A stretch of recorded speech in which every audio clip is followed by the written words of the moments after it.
Hello everyone and welcome back to the channel for what we're going to entitle Dart Frog Terrarium Part 2. So from the previous Dart Frog video we've got a few plants in. I have had some new plants come in and I want to sort of go through those and show you those and get those planted. I'll give you an update early on in the video, so there will be some dart frogs in this video. When I'm shooting these, it's a week or so prior to going to collect the dart frogs. I bought the frogs from, I'm not going to tell you what they are yet. I bought the frogs from Dart Frogs UK. Service with them has been absolutely fantastic. I've bought my food cultures and stuff which I need to collect when I go down next week and collect those.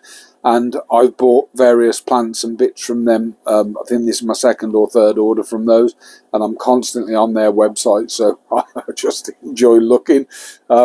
I hope I don't get addicted to this hobby because I need loads more room than I've got, and my primary focus is shrimp. So I have done a few little bits. I'll sort of go through those with you and then we'll get to unboxing. I'm trying desperately not to show you the other side of the room because I'm doing video on that as well with stuff that we've done to the shrimp room. So I might need another coat on this, but we've put an acrylic paint over the background here, and likewise down here. And what we've used for that, so I'm going to walk down the other side of the room, and I've never used acrylic paints in all my years of doing aquariums and stuff, is we just literally got a little pot of this stuff from Amazon. It's like a chocolate brown or a burnt umber, or yeah, burnt umber it is, and I was just amazed at how well it covered.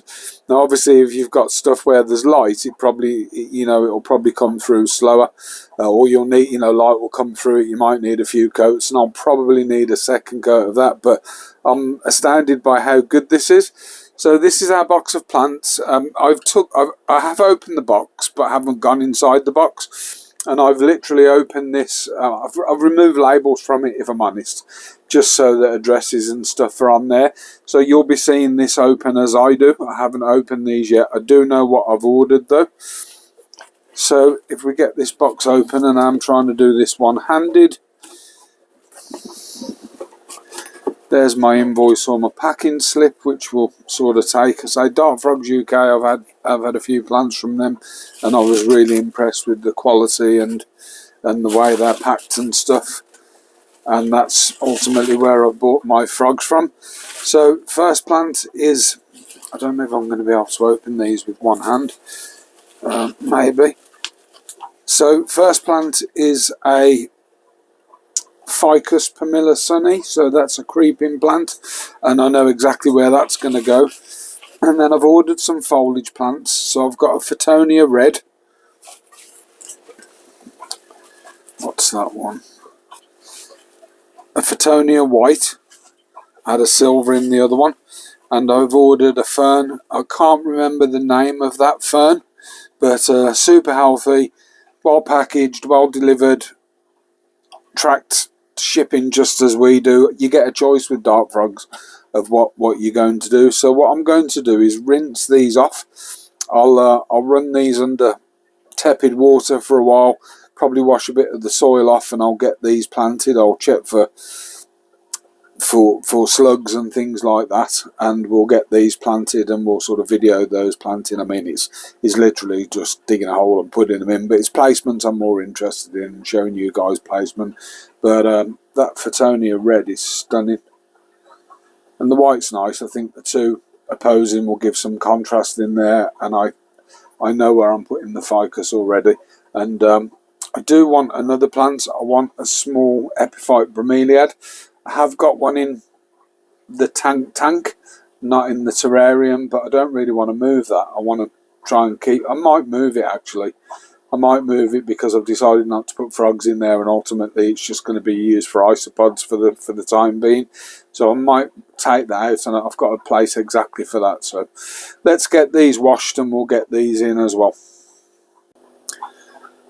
Let's pick back up with what we've done then. So this is one of the Fittonias, and I've washed as much as I can of the roots out without damaging the roots.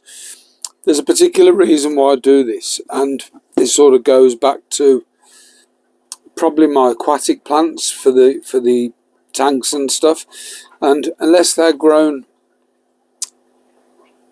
in a lab, i.e. want to grow or tissue culture plants, which these obviously won't be, then there's no guarantee that they're not going to come with pests, and terrestrial plants are no different.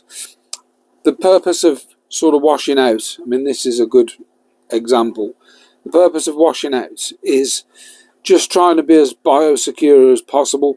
You know, any slugs or any other problem that could come in on these plants has less chance of being transferred if you removed all the soil, because these are obviously greenhouse plants, or they've been grown in greenhouses or polytunnels, or you know, wherever they've been grown, and they're probably open to the elements, and pests can and do get in.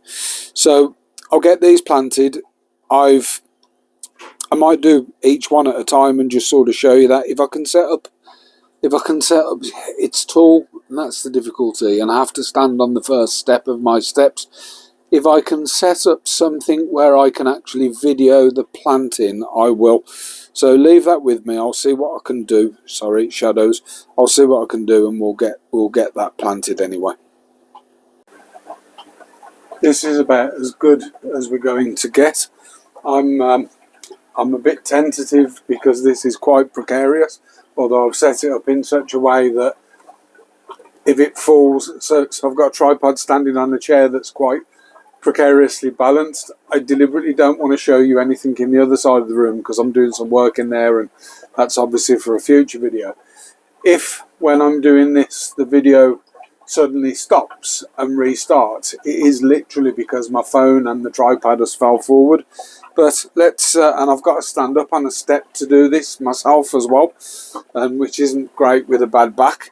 So if we start from sort of the back area, what I wanted to do was I wanted to put the fern in somewhere around here.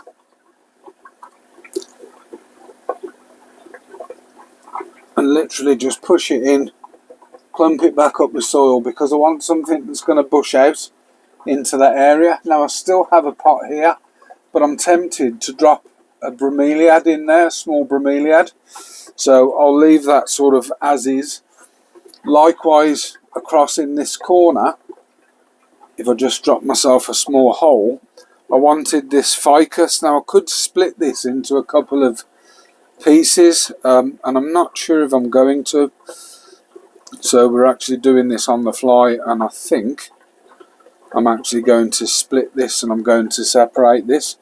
So this is something I do in aquariums as well, and what I do is I wrap the root into a ball, and if we just drop that ficus in there, and I'll obviously tidy this up a bit later, I'm hoping that that ficus sort of runs up that wall.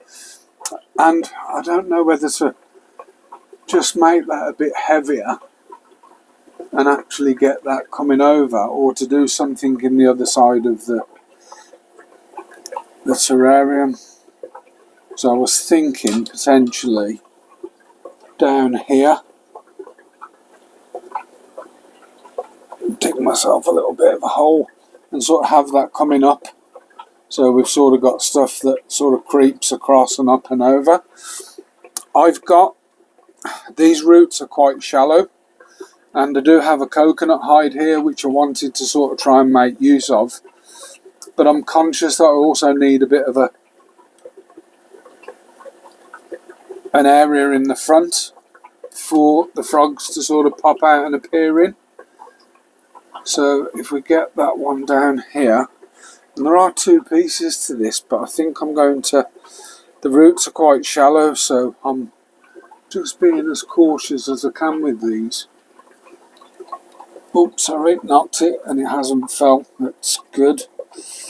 They are quite brittle, the Phtonias, but let me see if I can sort of just push that up. I might move that coconut hide out the way and maybe put it under here. I've obviously got leaf litter everywhere as well. Let's take a bit of that leaf litter out of the way a second. We'll push it out of the way. And then what I wanted to do was sort of just balance this over this side with that is all my plants with some of the red, and I do have the ability on this side, again this plant splits, to put a bit of that red Fittonia there and a little bit here to sort of bush out this corner, and we'll keep on top of these and trim them and cut them back as we need to. So there are still some bits that I want. It still doesn't look planted to me.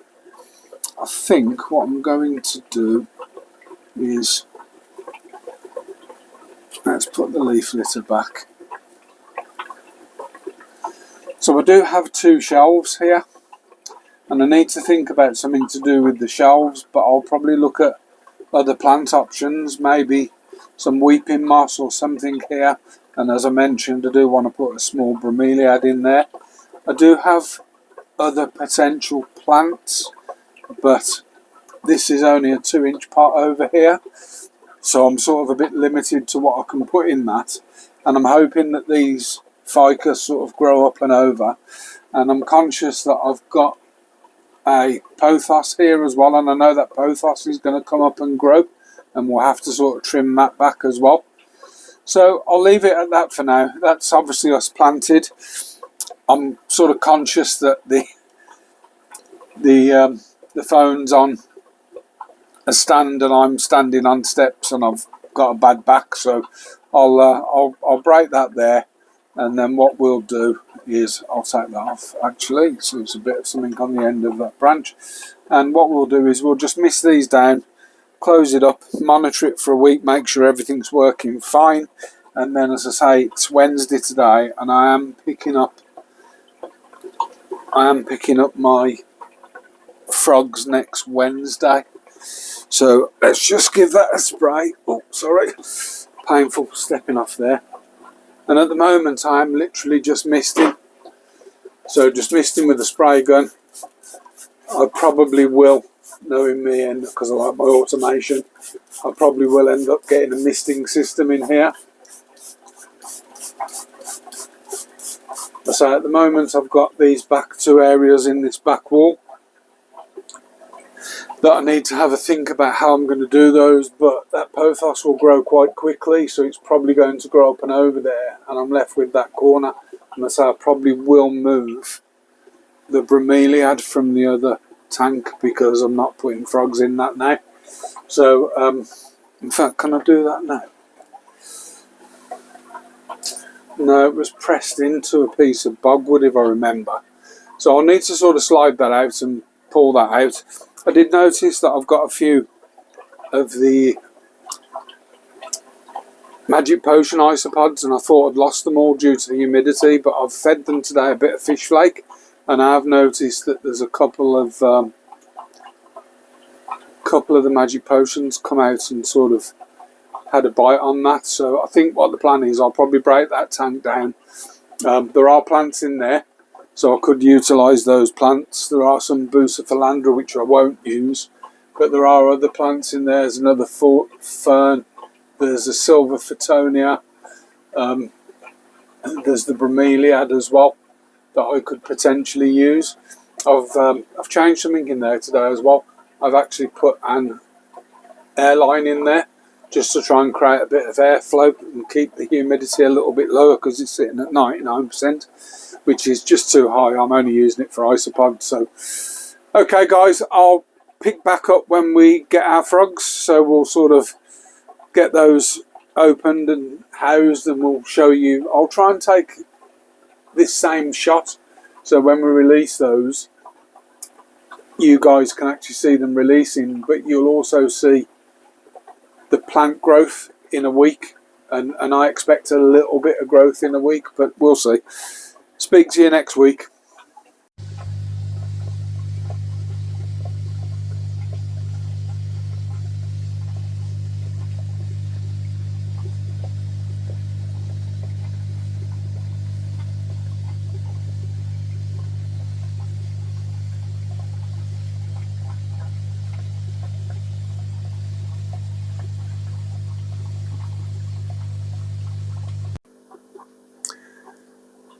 So the Wednesday that we spoke about has finally come round.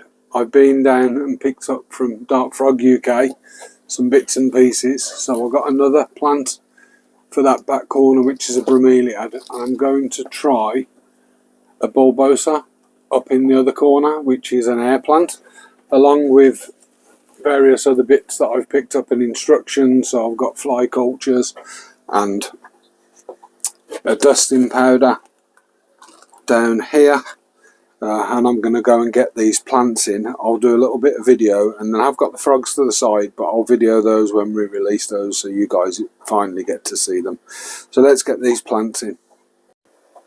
So finally, the moment you've all been waiting for. I've got 4 little, I don't know if I'm going to pronounce this right, Epipobates antonii, otherwise known as phantasmals. Stay really small, pretty easy to breed. They have got quite a loud call, and this is what they were. I picked them up in, so they've been nice and toasty in the car, and we'll now get these into the terrarium and into their new home. Just before we do release them, I put that bromeliad in that pot over in the corner, and I'll put the air plant up here. Hopefully it will pick up and take off. But let's see if we can release these frogs without them.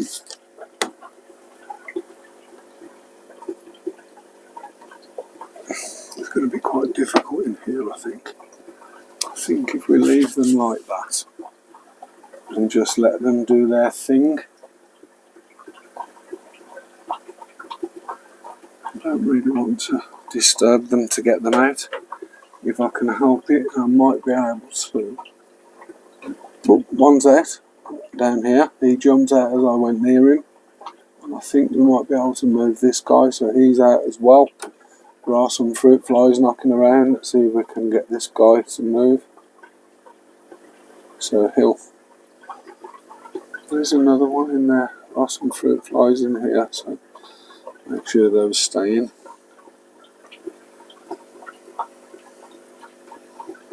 I think I'm one more frog. Let's drop these in with the fruit flies. Ah, we're all out. So let's get the fruit flies to come out as well. But I'll leave that in there, close this up for a bit, let them sort of settle in, and they're already exploring. I don't really want the fruit flies all over the house, so we'll shut these in for now, and I'll come back a bit later and we'll get some footage.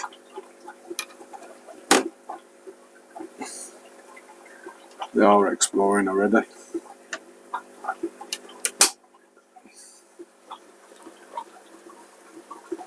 So there's one here.